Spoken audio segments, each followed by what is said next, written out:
Ready to open the hood? UseTool for the tutorials. And for car parts, the right idea is the Mr. Auto app. Easy, fast, and with better prices than on the website.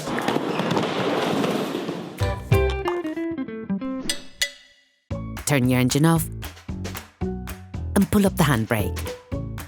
In order to change the connecting rod bearings, you will have to lift the front of your vehicle and remove the wheels to gain complete access. Raise the front of the vehicle and put it in the two-axle stands.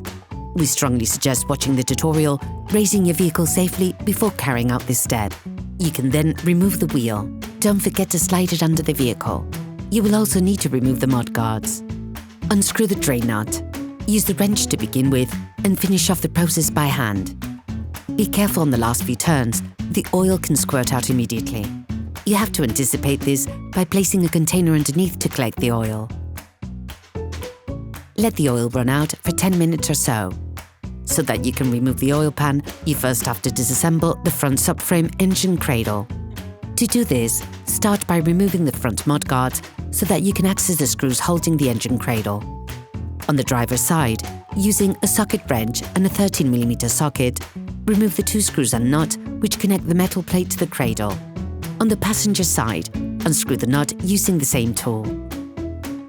Then, using a socket wrench and an 80mm socket, unscrew the last two screws that hold the cradle.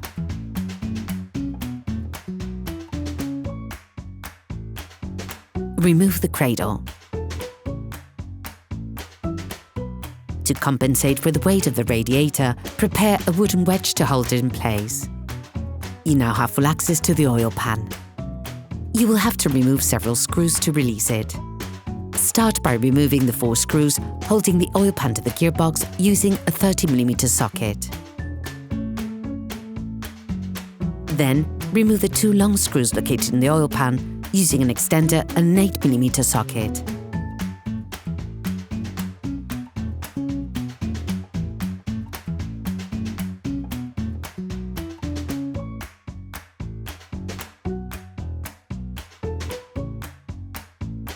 Using a 13mm socket, unscrew the screw that links the gimbal frame to the oil pan.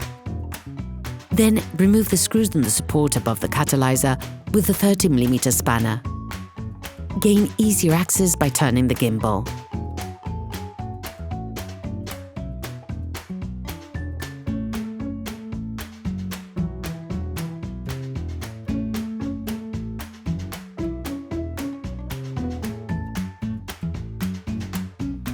Using a large flathead screwdriver, lever and move the adhesive putty out of the way. With a 10mm socket, unscrew several threads on the transfer screw for the air conditioning compressor so that you will be able to unscrew the second screw.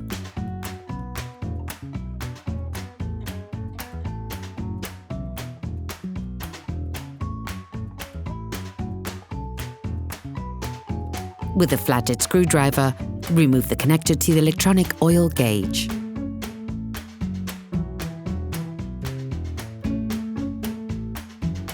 All you have to do now is unscrew the 18 small screws that hold the oil pan in place using an extender and an 8mm socket.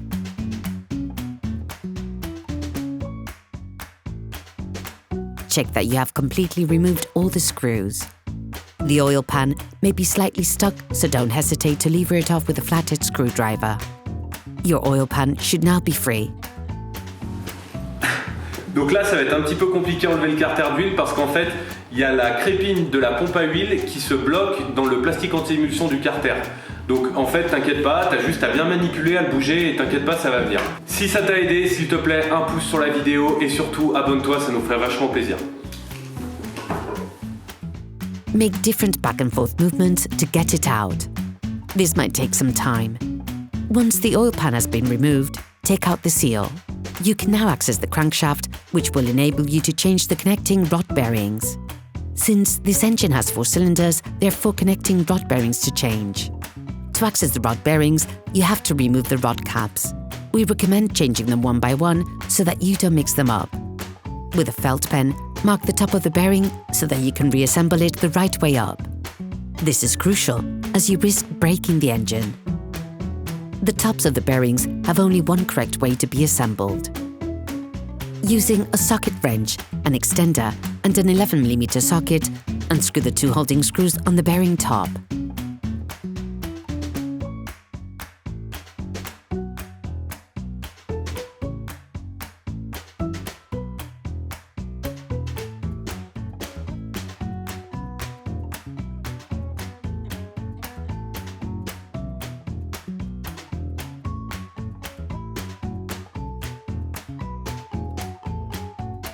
Then remove it.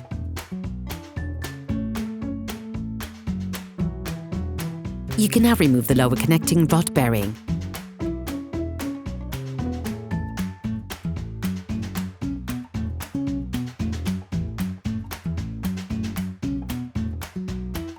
To remove the upper bearing, turn the crankshaft with a long nut on the damper pulley.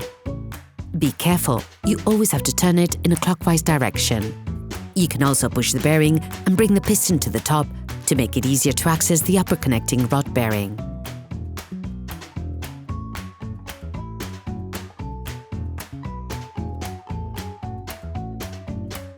Using a flathead screwdriver covered with a piece of tissue to avoid scratching the frame, remove the upper connecting rod bearing. On this engine, the lower connecting rod bearing is not as wide as the upper one. Take the new set of connecting rod bearings, then start by oiling the top of the bearing.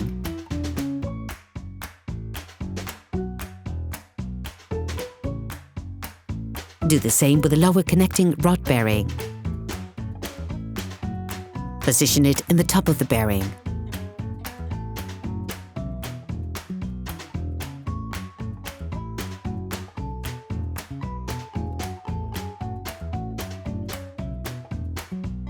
Make sure that you center it completely and that it doesn't stick out of the top.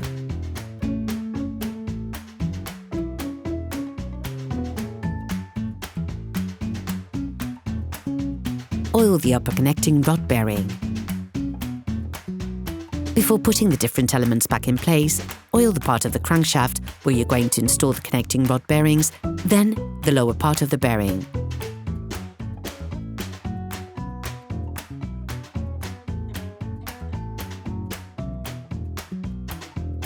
Put the upper connecting rod bearing in, ensuring it is properly centered.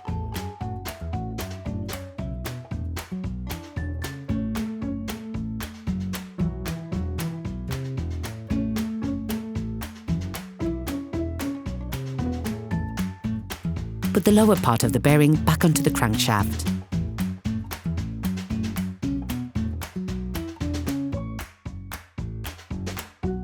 Put the top of the bearing back in place, respecting the markings made with a felt tip pen.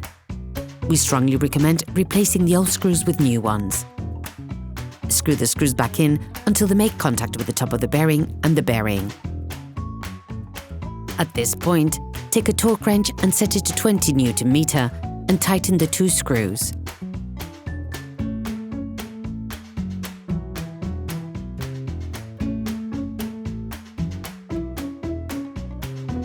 Finalizing the screwing in process by adding a 45-degree turn. It is important to follow the instructions as these parts are subject to significant restrictions.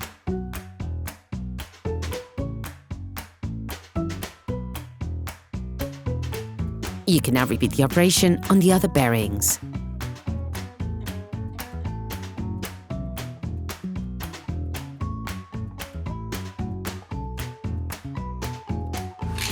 Ok, bon là t'as fait le plus dur, t'es bientôt au bout, il te reste encore le carter d'huile à remettre.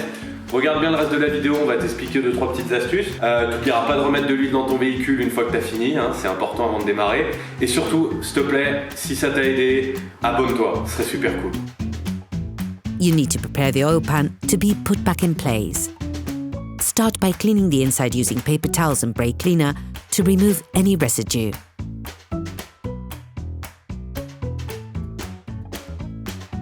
Remove the residue from the oil seal gasket with fine sandpaper.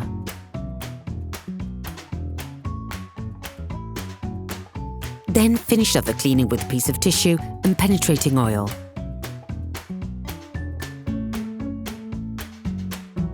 Once it is completely clean, you can put the new seal in place.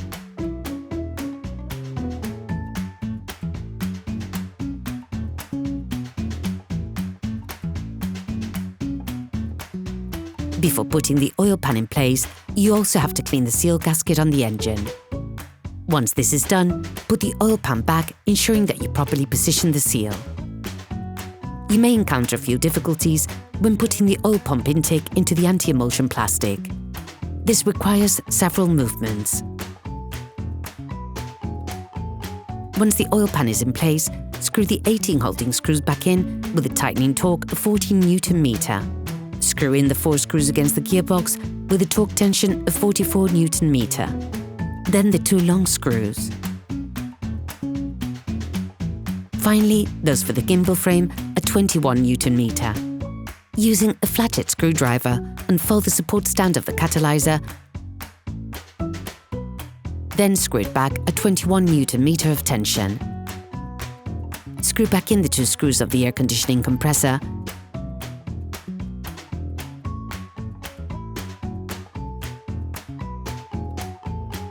then finish by reconnecting the power to the electronic gauge. You can now put the subframe engine cradle back in and then screw it into place.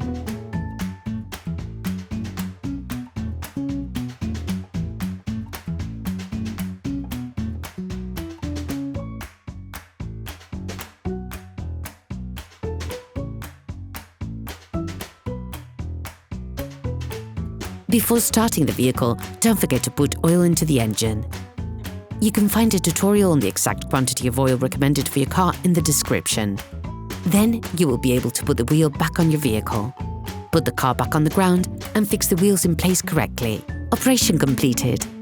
Hello, if this video helped you, like and subscribe.